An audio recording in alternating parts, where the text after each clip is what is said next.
Tá, então agora na zona reticular, a zona reticular, que ela fica mais embaixo, fica ali próximo da medula, e daí ela vai produzir os androgenes. Então no início vai ser muito parecido com o cortisol. Então todo o processo, basicamente até aqui, vai ser bem parecido. Então ela vai pegar o colesterol com LDL, ou vai produzir ele com a AMG, com a redutase, e vai ter aqui o colesterol lípido. O estímulo vai ser também igual do cortisol, então o próprio ACTH que vai ativar, que vai estimular a produção do cortisol, também vai estimular aqui a produção dos androgênios pelo mesmo processo. Vai ativar a proteína IgS, que aí vai ativar a PKA, e aí a PKA vai levar a transição de enzimas, todas essas enzimas que a gente vai ver aqui, assim como a proteína STAR, que vai fazer, que vai carregar o colesterol livre direto ali para a mitocôndria. Então lá, a mesma coisa, a CYP11A1 vai converter o colesterol livre em pregnenolona, e aí ela vai direto para o retículo plasmático liso. Aí lá, ela pode seguir dois caminhos. Ela pode primeiro produzir progesterona, então pela 3-beta-HSD, e depois, aí, tá vendo, diferente da aldosterona que a gente estava vendo antes, que não tinha a CYP17, essa daqui, ela vai ter praticamente todas as enzimas. Ela vai ter a 3-beta, vai ter a CYP17, ela só não vai ter a CYP21. Então beleza, só pra gente pegar essa informação. Então aqui é os androgênios. Vai ter a 3-beta, a CYP17, e ela vai ter a CYP17 com uma função liase, que ela vai conseguir fazer uma segunda ligação, que é diferente é uma segunda função da CYP17. Então beleza, então aqui ela vai entrar, então a pregnenolona vai entrar, vai ser convertida em progesterona. Converter em progesterona, agora ela vai ser hidroxilada. Aí a CYP17 vai esse processo, vai colocar um OH nela. Então vai ficar 17 alfa, OH progesterona. Ou esse processo ele pode acontecer ao contrário. Pode vir a CYP17, aí vai ficar a pregnenolona com a hidroxila, e depois pode entrar, aí a 3-beta ela pode entrar e transformar a progesterona hidroxilada. Então isso aqui vai ser um dos produtos que pode acontecer. Só que nessa via de baixo, que pode acontecer também, é dessa CYP17 com essa função liase, transformar ela no DEA, que vai ser um dos androgênios que vão ser produzidos.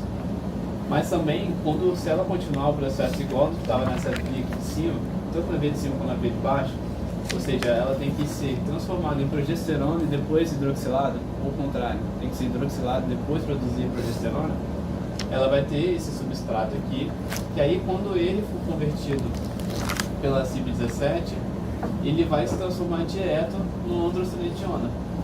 Ou, quando ele for, por exemplo, aqui, digamos nesse processo, ele resolveu aqui se transformar no DEA, o DEA ele também pode se transformar na androstenediona a partir da 3-beta. Então, no final das contas, se for reparar, ó, olha aqui por cima, ó, foi o 3-beta, o CYP17, depois CYP17. E nesse de baixo, ó, CYP17, 3-beta.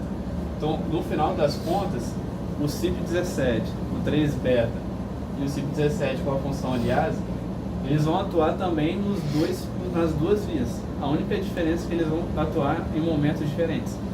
Então, só que isso aqui às vezes confunde, porque, por exemplo, aqui, se você, a CYP17, no processo aqui mais padrão, que é quando você vai transformando progesterona hidroxilada, ele vai só converter ela direto no androstenediona. Só que se essa CYP17, por acaso, ela acaba atuando antes da hora, por exemplo, antes do 3-beta, ela vai transformar ele no DEA, e o DEA, ele pode também, na mesma célula, ser convertido no androstenediona pelo 3-beta. É como se ele tivesse, ido antes da hora dele. Só que aí vai ter essas duas situações, justamente porque o corpo ele vai precisar que você produza esses dois hormônios, que vai ser o DEA e o androstenediona, que vai ser os dois androgênios que vão ser produzidos na zona reticular. E aí esses dois, o que vai acontecer? Eles precisam ser liberados na corrente sanguínea no mesmo processo. Eles vão se difundir na membrana e ir para a corrente sanguínea. Só que o DEA, ele vai sofrer antes de acontecer isso, ele vai sofrer um processo de sulfatação, que é basicamente colocar um sulfato. E para quê? Porque o sulfato, ele tem uma certa eletronegatividade que vai dar uma polaridade a esse hormônio. e dando polaridade para ele, ele vai conseguir se diluir ali na corrente sanguínea, vai se solubilizar e conseguir ser carregado por ela. Então, a sulfatação vai substituir o trabalho das proteínas carregadoras que vão estar no sangue. Agora, a androstenediona, ela já não sofre esse processo de sulfatação.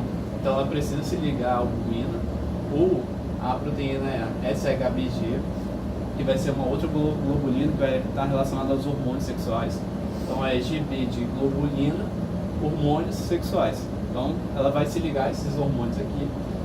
Só que no caso dela, ele vai ser principalmente, a forma de transporte dele vai ser principalmente dessa forma sulfatada, que aí ele já vai conseguir boa parte dele ser transportada. Agora, a androstenediona precisa se ligar ao albumina ou SHBG. E aí, se ligando nela, ele vai passar ali pela corrente sanguínea. E aí, ele vai atuar em diversos tecidos do nosso corpo. E dentro dos tecidos, por exemplo, a gente vê que por exemplo, quando a gente estava estudando e fazendo a abertura, a gente falava da testosterona, progesterona, justamente que são os hormônios sexuais que são ativos.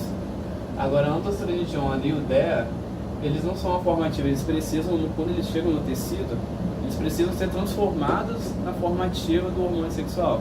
Por exemplo, na testosterona, ou o DHT, que é uma outra forma ativa, o estradiol. Então, ele precisa ser convertido no tecido periférico. Então, diferente das outras que a gente viu, o cortisol ele já sai pronto, a aldosterona já sai pronta também. Agora, os androgênios, eles saem meio que pré-prontos. E aí, quando eles chegam no tecido alvo, aí no tecido eles terminam de se converter. É algo parecido, por exemplo, com o T4 chegando na célula e transforma em T3. Aí que é algo parecido. Então, eles vão chegar nessa forma androgênica deles, então o DEA ou a androstenediona, e aí eles vão chegar na célula, por exemplo, aqui eu até coloquei aqui um pouco um exemplo, por exemplo, pode chegar na pele, tecido adiposo, sistema nervoso central, enfim. E aí, por exemplo, o DEA, ele já vai chegar, ele chega, e ele vai sofrer o processo aquele mesmo processo que poderia ter acontecido antes na célula, que é dele se transformar na androstenediona, pela 3-beta, ele vai fazer esse processo aqui na própria célula. Então, a 3-beta transforma em androstenediona, ou a própria androstenediona já pode chegar aqui direto. E aqui ela vai ser convertida pela 17-beta HSD. Aí isso já é um hormônio diferente que a gente ainda não viu, uma enzima diferente. Então vai converter ela em testosterona, diretamente em testosterona. Agora, se vir direto da DEA, se ela não seguir esse processo de converter em androstenediona, ela pode, com essa mesma enzima, se converter em androstenediol e depois se converter em testosterona. Só que da mesma forma que eu estava falando antes, você vai ter as mesmas enzimas, só que atuando às vezes em momentos diferentes. Então aquilo pode confundir, porque como elas vão atuar em momentos diferentes, elas podem produzir substratos diferentes, mas no final vai ser o mesmo. Então aqui é o DEA, ele tá vendo, o que vai atuar em cima dele vai ser a 17-beta HSD e depois a 3-beta HSD. Só que também pode acontecer do 3-beta HSD atuar nele primeiro e depois o mesmo 17-beta HSD atuar nele depois. Que aí as duas vias vão transformar em testosterona igual. Então só ficar atento que nesse processo, quando ele chega nas células periféricas, essas duas enzimas vão atuar. Só que às vezes podem só inverter a ordem. Então se for pela 17-beta primeiro, ele vai colocar uma hidroxila nela, então ele vai transformar ela em androstenediol. E se ele seguir pela 3-beta, ele vai virar androstenediona primeiro, para depois virar a testosterona. Então transformou a testosterona, aí ela pode se dividir em duas vias. Ou ela pode ser aromatizada, que é aquilo que a gente viu que acontece muito em quem é obeso, que aí vai ter o tecido adiposo hipertrofiado, e aí eles vão conseguir, no tecido adiposo em si, ele tem as enzimas aromatases. E aí a aromatase, o que ela vai fazer? Ela vai converter a testosterona em estradiol, que é um dos hormônios femininos. E aí o estradiol ele pode atuar tanto no sistema nervoso como neuroprotetor. Então ele auxilia a proteção dos neurônios, basicamente, de forma geral. Como ele pode ser produzido no tecido adiposo e vai levar às características sexuais femininas, secundárias. Então, por exemplo, aquilo que eu tinha comentado da mulher geralmente ter mais gordura no glúteo, nas pernas, às vezes, por exemplo, ter o aparecimento das mamas. Então essas características secundárias femininas são responsáveis pelo que o estradiol vai levando, essas características, é produzido em boa parte no tecido adiposo. Então, a testosterona, então, ela pode seguir esse caminho e vai atuar nesses tecidos, ou senão ela também pode atuar na pele.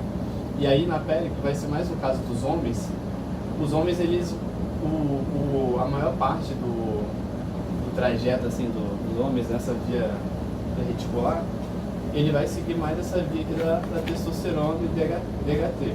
Óbvio, ele também produz estradiol, só que em quantidade limitada, justamente por isso que quando você tem uma desregulação, uma dislipidemia ou algo do tipo, e por exemplo pessoas obesas, e aí você vai começar a ter um tecido adiposo mais ativo e você vai desregular essa via puxando para o lado do estradiol. Só que em vias normais, o homem vai ter a testosterona, aí vai executar as funções dela no organismo, mas ela também pode ser convertida em alguns locais, como por exemplo na pele, ela pode ser convertida pela 5-alfa-redutase, que aí vai virar o DHT, e o DHT é a forma mais ativa da testosterona. Então a DHT, se você for colocar no papel, é como se ela tivesse ela consegue se ligar mais forte aos receptores androgênicos, mais forte do que a própria testosterona. Aí a vantagem disso é que ela se ligando mais forte, ela vai ficar ativa por mais tempo e ela vai ser mais difícil de degradar ela. Então ela tem um poder, ela tem uma força de ação maior do que a própria testosterona. Então, e ela vai atuar geralmente na pele, e aí na pele você vai ter várias regiões do corpo, e dependendo de onde ela atua, boa parte do corpo, praticamente toda a parte do corpo, o DHT ele vai levar à proliferação de pelos corporais e pubianos. Então nessas regiões aqui do pubis e no restante do corpo, o DHT é que vai trazer essa característica mais masculina de ter pelos no corpo. Agora no couro cabeludo, você vai ter a DHT, ela vai ter uma função antagônica. Ela vai levar à diminuição da quantidade de pelos. Não é nem a quantidade de pelos em si, ela vai deixar os pelos mais finos. Ela vai enfraquecendo os pelos. E até chegar a um ponto que eles vão ficando tão finos que eles vão caindo. E até coloquei aqui, ó, e aqui que é onde acontece a maior parte dos problemas masculinos assim, estéticos.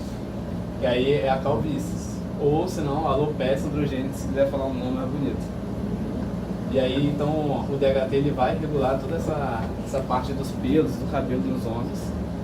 E eu até coloquei só mais uma curiosidade aqui. Por exemplo, eu estava falando com o Samuel, ontem eu resolvi ir num dermatologista assim de bobeira, só pra, vamos ver a calvície, como que tá pra ir cuidando, né? É um problema, né? E aí, ele começou a falar, o médico estava começando a falar assim, então tem esse remédio aqui que ele é muito bom, finasterida, que aí ele vai atuar, tipo, inibindo a 5-alfa-redutase. Aí eu falei assim, doutor, tá estudando isso daí hoje. Aí ele, me explica mais. Aí ele me explicou, aí a finasterida, ela vai ser um fármaco, que ela vai atuar inibindo a 5-alfa-redutase. Só que se você inibe a 5-alfa-redutase, você vai inibir o DHT, inibindo ele, você vai inibir esse processo de enfraquecimento dos pelos assim, do couro cabeludo. Então o seu cabelo ele vai ficar mais forte, né? Então ele vai diminuir a queda. Só que em consequência também vai diminuir a produção, o estímulo de pelos corporais pubianos. Só que o DHT ele não faz somente isso, ele não atua somente na pele. Ele também vai ter alguns colaterais, por exemplo, da mesma forma, né, porque o DHT é a forma mais ativa da testosterona. A testosterona ela leva o libido, ela leva a força muscular. Finasterida deixa broxa. Então, exato, por isso que aí ele até falou. Por isso que ele até falou. Ter cabelo, fica broxa. Aí ele falou assim, vai fazer o uso? Faz manipulado, coloca um tadalafila ali pra dar uma ajudada. Então, faz acabar esse vídeo pra impedir esses colaterais. Corta a gravação. Finasterida com tadalafila? Tá.